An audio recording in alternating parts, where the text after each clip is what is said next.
5 ఏళ్ల క్రితం గంగింట్లో ఎదురైన అదే సమస్య ఇప్పుడు ఈ ఇంట్లో కూడా ఉందని ఏ నమ్మకంతో చెప్తున్నారు సిద్ధాంత్ గారు? ఆ ఇంట్లో మానసిక రోగైన గంగని ఈశ్వర్ గారు బాగు చేసినప్పుడు చంద్రముఖి గది తలుపులు తెరిచే ఉన్నాయి. ఆ రోజు చంద్రముఖి ఓ సర్పరూపంలో ఆ గదిని వదిలి వెళ్ళినట్టు నా జ్ఞాన దృష్టిలో తెలిసింది. అలా అయితే మీ జ్ఞాన దృష్టిని కొంచెం ఫార్వర్డ్ చేసి ఇప్పుడు ఆ పాము ఎక్కడుందో ఏం చేస్తుందో కనిపెట్టి చెప్పారనుకోండి, ఆ పావును పట్టేద్దాం, అప్పుడు ప్రాబ్లం సాల్వ్ అయిపోతుంది. మీలాంటి మానసిక వైద్యులకి మాలాంటి సిద్ధాంతుల మాటలు ఎగతాళిగానే ఉంటాయిలేండి. ఒక్కటి మాత్రం గుర్తుపెట్టుకోండి, ఆ ఇంట్లో గంగ చంద్రముఖిని వెతుక్కుంటూ వెళ్ళింది, కానీ ఈ ఇంట్లో చంద్రముఖి ఎవరినో వెతుక్కుంటూ వచ్చింది. మీరు చెప్పినట్టు చంద్రముఖి ఎవరినో వెతుక్కుంటూ ఈ ఇంటికి ఎందుకు రావాలి? మా గురు ఈశ్వర్ గారి ఇంటికి వెళ్ళొచ్చుగా, లేదా నా ఇంటికి రావచ్చుగా. డాక్టర్, ఈ విషయాన్ని మీరు తేలిగ్గా తీసుకోకండి. ముందు ఈ ఇంట్లో చంద్రముఖి ఏ అమ్మాయిని ఆవహించిందో మీరు కనిపెట్టండి. ఆ తర్వాత ఏం చెయ్యాలన్నది నేను నిర్ణయిస్తాను.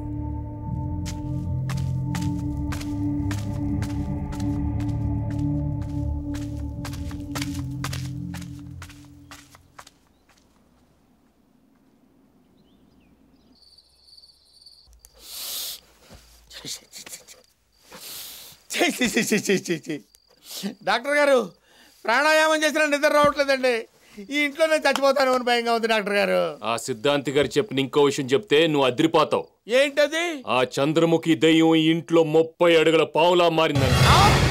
30 అడుగుల పావులా మారిందా? ఏంటి సార్, నిన్నటిదాకా చంద్రముఖి దయ్యం అన్నారు, ఇప్పుడేమో 30 అడుగుల పావు అంటున్నారు. దయ్యం అంటే ఒకవేళ ఉండదేమో ధీమాగా బతకొచ్చు, పావు అంటే తప్పకుండా ఉంటది. అది కరిచిందంటే చస్తామండి. ఏమంటే డాక్టర్ గారు, ఇలాంటివి ఏమైనా ఉంటే మీ మనసులో పెట్టుకోవాలి కానీ నాకు చెప్పి భయపెడతారేంటండి? పావుని ఎవరైనా లోపల పెట్టుకుంటారా? బయట వదిలేయాలి కానీ నా మీద ఎందుకు వదలాలండి? ఇంట్లో ఇంతమంది ఉన్నారుగా. ఈ ఇంట్లో నువ్వు ఎక్కడైనా పావుని చూసి గుండె చచ్చిపోతే? అది పావు కాదు, బెల్ట్. బెల్ట్ అది నేనే పెట్టా. అరే సేనుగా, పావు అంట, దెయ్యం అంట, బెల్ట్ అంట, ఇక్కడ ఉంటే నువ్వు ఇన్స్టాల్మెంట్ లో చచ్చిపోతావురా. తెల్లవారేసరికి పారిపోరా. నువ్వు ఎక్కడికి వెళ్ళినా పావు మాత్రం నేను వదలదు. మాతృభాషలో మాట్లాడితే ఈయనకు అర్థం అవుతుంది, ఈయనకు అర్థం కాని భాషలో మాట్లాడతా. కైసా ఆత హమ్ చుప్కే చుప్కే బాగ్తా. मैं पीछे से आता तुझको नहीं छोड़ता.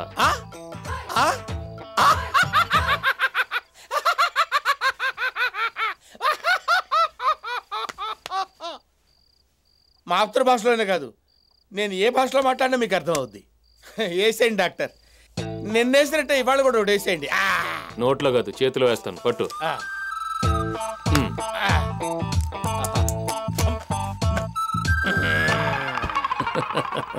అంత భ్రమ.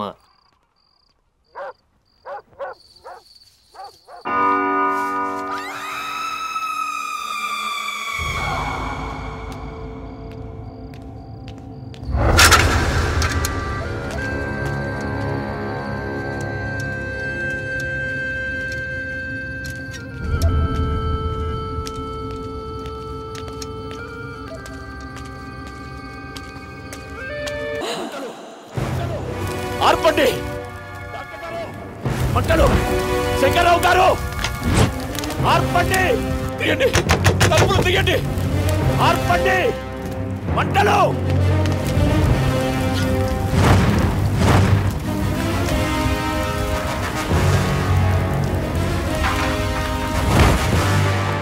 డాక్టర్ గారు, శంకర్రావు గారు, రండి! మంటలు మంటలు ఆర్పండి! ఆర్పండి, రండి! డాక్టర్ గారు, రండి! ఏ సుబ్బారావు, రాంబాబు, ఆంజనేయులు, సిద్ధాంత్ గారి ఇంట్లో మంటలు ఆర్పండిరా. రండి రండి, మంటలు ఆర్పండి! డాక్టర్ గారు, రండి!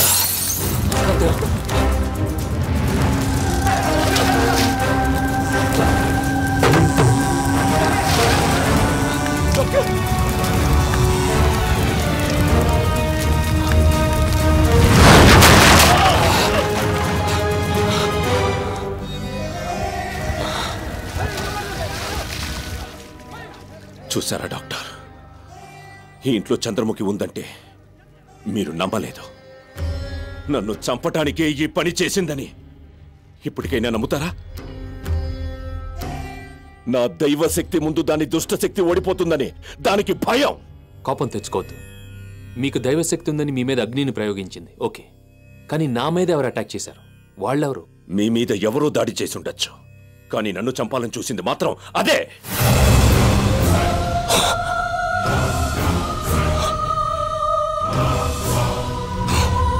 దీనికంతా భయపడి నేను ఇంట్లోంచి వెళ్ళను. నా మెళ్ళో ఈ దైవశక్తి ఉన్నంత వరకు నన్నెవరూ కనీసం తాకను కూడా తాకలేరు.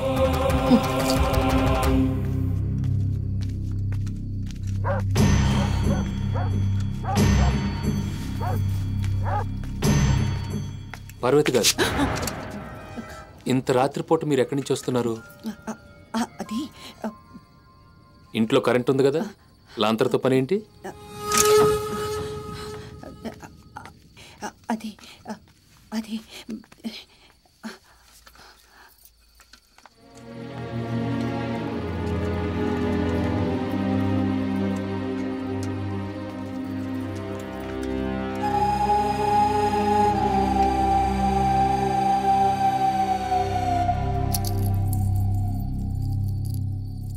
గంగ ఇంట్లో ఈశ్వర్ గారికి నేనేది ఇవ్వలేదు, కానీ ఈ ఇంట్లో మీకు ఇది అవసరం అనిపిస్తోంది.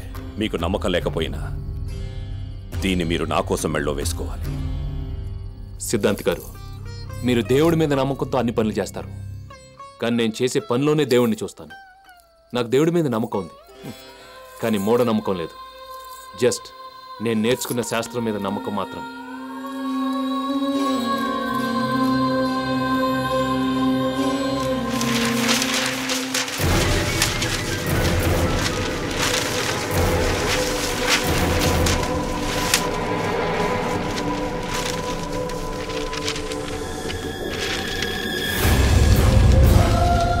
చంద్రముఖి గురువుగారు చెప్పిన గంగింటి కంటే ఈ ఇల్లు చాలా ఇంట్రెస్టింగ్గా ఉంది.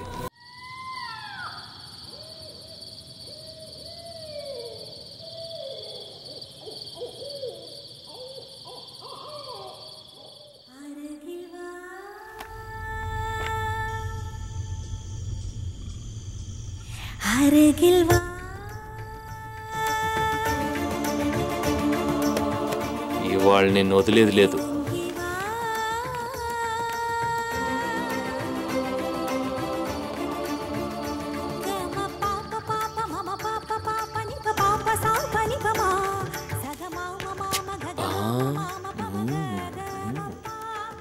అయితే ఈ ఇంట్లో డాన్స్ ప్రోగ్రామ్ జరుగుతుంది. చంద్రముఖి చిత్రపటం ఉన్న ఆ రూమ్లో కాదు, ఇక్కడ.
ఎవరు డాక్టర్ అరిచింది? వాళ్ళనే అడగండి.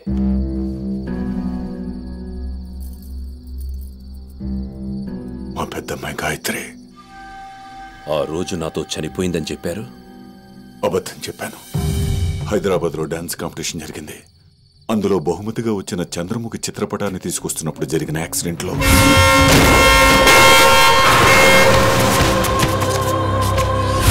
మా అల్లుడు మాత్రమే చనిపోయాడు. కట్టుకున్న వాడిని కళ్ళెదురుగానే రక్తపు మడుగులో చూసిన నా కూతురు పిచ్చిదైపోయింది. ఇంటికొచ్చిన మొదటి రోజునే ఇంట్లో ఒకరు మిస్సింగ్ అని చెప్పింది గాయత్రి గురించే. మీ మంచి కోసం, ఈ ఇంటి క్షేమం కోసం వచ్చిన నాతో అబద్ధం ఎందుకు చెప్పారు? పెద్దమ్మాయి పిచ్చిదని తెలియగానే రెండో అమ్మాయి పెళ్లి ఆగిపోయింది. ఆ బాధ తట్టుకోలేక జీవితంలో అసలుకి నేను పెళ్లే చేసుకున్నాను మొండికేసింది. మూడో కూతురు జీవితం కూడా అలా కాకూడదనే పెద్దమ్మాయి చనిపోయిందని అబద్ధం చెప్పావు. బ్రతికున్న బిడ్డ చనిపోయిందని ఏ కన్న తల్లైనా చెబుతుందా? ఆ పాపం నేను చేశాను, అందుకే అనుభవిస్తున్నాను. మరి ఆ ఇంట్లో అర్ధరాత్రి నాట్యం చేసేది, పాట పాడేది ఎవరు? గాయత్రి పేరుకు పిచ్చిదే అయినా తను నేర్చుకున్న నాట్యం మాత్రం మర్చిపోలేదు. ఇంత పెద్ద బొట్టు పెట్టుకుని నవ్వుతూ, ఏడుస్తూ, ఆడుతూ, పాడుతూ ఆ రోజు రాత్రి నేను అక్కడికి వెళ్ళింది కూడా గాయత్రికి అన్నం తినిపించడానికే. ఒక డాక్టర్గా వీళ్ళ అమ్మాయి గురించి మీరేమనుకుంటున్నారు? అమ్మాయి ఖచ్చితంగా పిచ్చిదానిలాగే అనిపిస్తుంది. పిచ్చైతే ఏ డాక్టర్ అయినా నయం చేయగలడు. గాయత్రి పిచ్చిది కాదు. చిత్రపటం తీసుకోగానే చంద్రముఖి గాయత్రిని ఆవహించింది. ఆమె భర్త నివాసిని చంపేసింది. కారణం, గుణశేఖరుని తప్ప ఇంకెవరిని చంద్రముఖి తన భర్తగా అంగీకరించదని మీ గురువు ఈశ్వర్ చెప్పుంటారే. సారీ, మీరు రాంగ్ అని నేను నిరూపిస్తాను. తెల్లవారగానే గాయత్రిని ఆలయానికి తీసుకొస్తే గాయత్రిలో చంద్రముఖి ఉందని నేను నిరూపిస్తాను.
చూశారా డాక్టర్, గాయత్రి ఒంట్లో చంద్రముఖి ఉండబట్టే ఆలయంలో అడుగుపెట్టలేకపోయింది.